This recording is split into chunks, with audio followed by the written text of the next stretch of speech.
पाकिस्तान और भारत ने आपसी विगड़े तालुक वास्तिਆਂ ਤੋਂ ਬਾਅਦ ਭਾਰਤ ਵੱਲੋਂ ਅਟਾਰੀ और पाकिस्तान ਵੱਲੋਂ ਵਾਗਾ ਬਾਰਡਰ ਬੰਦ ਕਰਨ ਦਾ ਐਲਾਨ ਕੀਤਾ ਗਿਆ ਸੀ, ਜਿਹਦੀ ਤਾਰੀਖ ਸੀਗੀ 30 ਅਪ੍ਰੈਲ। ਪਰ ਇਸ 30 ਅਪ੍ਰੈਲ ਤੋਂ ਬਾਅਦ ਵੀ ਬਹੁਤ ਸਾਰੇ ਮੁਲਕਾਂ ਦੇ ਬਹੁਤ ਸਾਰੇ ਸ਼ਹਿਰੀ ਨੇ ਜਿਹੜੇ ਉਹ ਦੋਵੇਂ ਮੁਲਕਾਂ ਦੇ ਵਿੱਚ ਫਸ ਕੇ ਰਹਿ ਗਏ, ਜਿਹੜੇ ਬਾਈ 에ਅਰ ਹੁਣ ਵਾਪਸ ਜਾਣਗੇ। ਪਰ ਪਾਕਿਸਤਾਨ ਔਰ ਭਾਰਤੀ ਸ਼ਹਿਰੀਆਂ ਵਾਸਤੇ ਇਹ ਤਾਜ਼ਾ ਖਬਰ ਸਾਹਮਣੇ ਆਈ ਹੈ ਕਿ ਭਾਰਤ ਵਾਲੇ ਪਾਸੇ ਉਹ ਪਾਕਿਸਤਾਨੀ ਸ਼ਹਿਰੀ ਜਿਹੜੇ ਪਾਕਿਸਤਾਨ ਆਉਣਾ ਚਾਹੁੰਦੇ ਸਨ, ਉਹ ਕੱਲ ਜਦੋਂ 1 ਮਈ ਨੂੰ ਅਟਾਰੀ ਬਾਰਡਰ ਤੇ ਗਏ ਤੇ ਭਾਰਤੀ ਬਾਰਡਰ ਸਿਕਿਉਰਿਟੀ ਫੋਰਸਿਸ ਨੇ ਉਹਨਾਂ ਨੂੰ ਇਹ ਕਹਿ ਕੇ ਵਾਪਸ ਭੇਜ ਦਿੱਤਾ ਕਿ ਪਾਕਿਸਤਾਨੀ ਬਾਰਡਰ ਬੰਦ ਹੈ।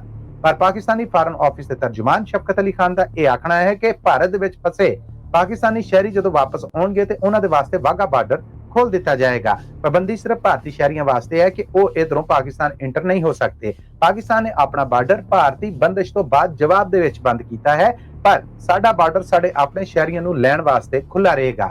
पाकिस्तानी फॉरन ऑफिस वालों ऑफिशियल स्टेटमेंट देंदियां होइयां उन्हां दा आखना सीगा कि वाघा बार्डर नूं हर उस मौके ते असीं खोल देवांगे जदों सानूं पता होएगा कि वो पाकिस्तानी शहरी जिहड़े भारत दे विच फसे होए सन वापस आउण च देर सवेर हो गई है, उन्हां वास्ते साडा बार्डर साडे बूहे ने जिहड़े वो खोल दिते जाणगे। इस करके भारतीय मीडिया रिपोर्टां और भारतीय ऑफिशियल रिपोर्टां ने जिहड़ियां उन्हां दे विच कोई हकीकत नहीं। पाकिस्तान दे अपने शहरियां वास्ते बार्डर बिल्कुल ओपन ने।